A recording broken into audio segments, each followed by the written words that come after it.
Good morning to you all. I'm Pradeepa Samarasinghe from Faculty of Computing. Today I'm going to briefly give you a progress update on our project Culturally Sensitive Autism Assessment Tool, in short CSAAT. So CSAAT project is to develop a screening app for autism. Autism is a neurodevelopmental disorder where the children show deficits in social interaction, communication, repetitive behaviors, or a combination of those. So these deficits can be seen as early as in 2 months of age, but due to unawareness and lack of resources in Sri Lanka, most of the children are diagnosed 3 years or later than that. So to avoid the problems due to these late diagnosis and late start of interventions, we do our research on developing a culturally sensitive autism assessment tool. And our research has many research areas related to the screening of autism, such as emotion, gaze, and so on, as given here. So we have our own web page developed, and you can see the website. You can go to the website and read more details of our project through the web link given here. So we started our project in 2020, early 2020, but due to the pandemic, we had so many challenges. Still, amidst all those challenges, we have a good progress in our research. So we have 6 MPhils in progress, and this is a summary of our publications, research outputs. And the head office has indicated we have achieved 240% of our KPIs and with the timeline given. So today we will pay a special or we will give you special detailed research progress overview on our automated detection of atypical gaze and attention, and what the models we have developed and the research outputs. So this research we do in collaboration with Ulster University. So from this point onwards, to give you a more detailed overview on the specific research area on automated gaze analysis, I invite Ms. Vidushani Dhanavase. Thank you. Thank you, Madam. To give a brief overview of the problem at hand, clinical documentation clearly outlined the early biomarkers for ASD in the domains of gaze and attention, where firstly there is diminished attention towards people and their faces during natural interaction, and secondly, autistic children show deficits in joint attention, where they're less likely to follow another's pointing towards a target object, follow another's eye gaze, or the movement of a target object. Speaking briefly about the conditions of ASD in Sri Lanka, the only known prevalence for young children was recorded as 1.07% back in 2009. And also, while there are multiple diagnostic methods used globally, their implementation in Sri Lanka is limited due to their lack of cultural sensitivity, the limited professionals certified to conduct these methods, and the expensive diagnostic kits. These imply that ASD screening is usually conducted manually by healthcare professionals or caretakers, which affect the reliability of the outcome and is a critical research gap in the clinical domain. Focusing on the technical research gaps, first, there is a limited analysis towards the interaction of children using natural stimuli, whereas a majority of prior work focus on on-screen targets on electronic devices such as tablets. And secondly, there's a lack of analysis of attention in children, where the input modality is a simple video feed. This is since usually eye tracking studies require extensive external equipment, which are expensive and impractical in resource-restricted environments like ASD screening centers in Sri Lanka. Therefore, in order to mitigate this, we instead use post-based case estimation. And thirdly, there's a lack of analysis of multiple tasks to give an overall view on the level of attention extended by the child, which calls for an ensemble model to combine the predictions of various tasks. Based on this, the novelty of our research is where we address these gaps to quantify the gaze and attention of children within a resource-restricted environment.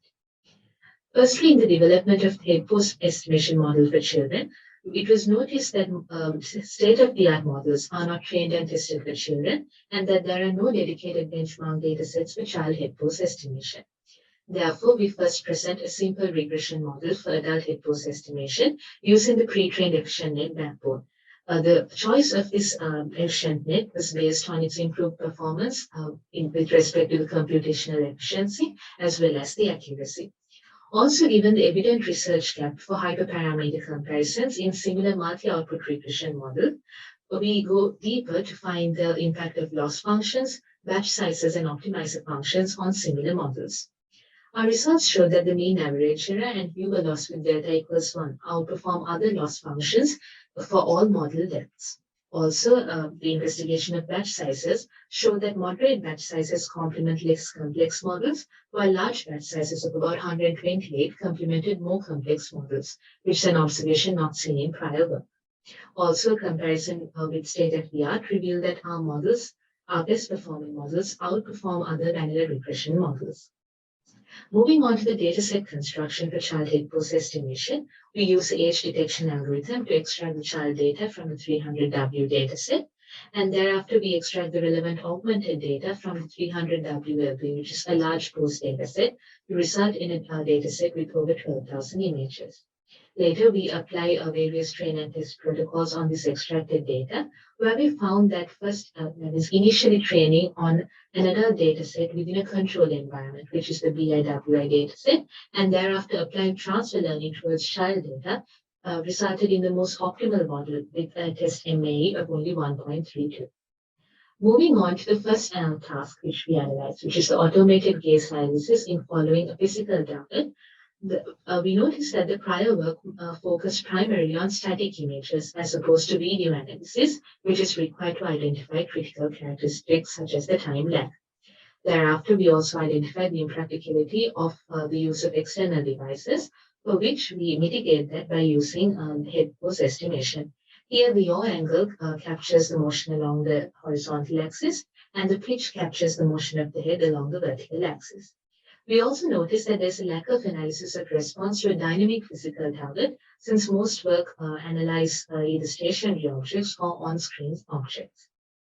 In order to address the research gaps I mentioned, we proposed a double framework for the multivariate time series analysis between the head pose angles and the object displacement. We initially applied this framework to a well-annotated adult dataset, and once the child data is collected, the same analysis will be conducted. Firstly, the data, that is the head pose angles and the object position, is extracted, which was followed by data interpolation to fill in for the missing annotations of the object displacement, where we smoothly predict the trajectory based on the gradients. And thereafter, we use periodicity detection to find isolate the segments of periodic motion along the horizontal and vertical axis of this target object. And thereafter, we standardize the data to bring them to a common ground, since the analysis between the head pose angles and the displacement of different coordinate systems. Moving on to the critical part of this methodology, which is the time series analysis. While there are multiple methods such as statistical methods, deep learning, dynamic time warping, and recurrence plots, we first use the Pearson correlation coefficient, which serves as an overall measure of the attention extended by the person within the time frame. And then, in order to conduct a detailed analysis of the time lag and other temporal characteristics, we use dynamic time warping. And there we extract one metric known as the normalized accumulated cost, which is the average cost between the sequences after they have been aligned, to identify how closely the trajectory is followed by the gaze of the person.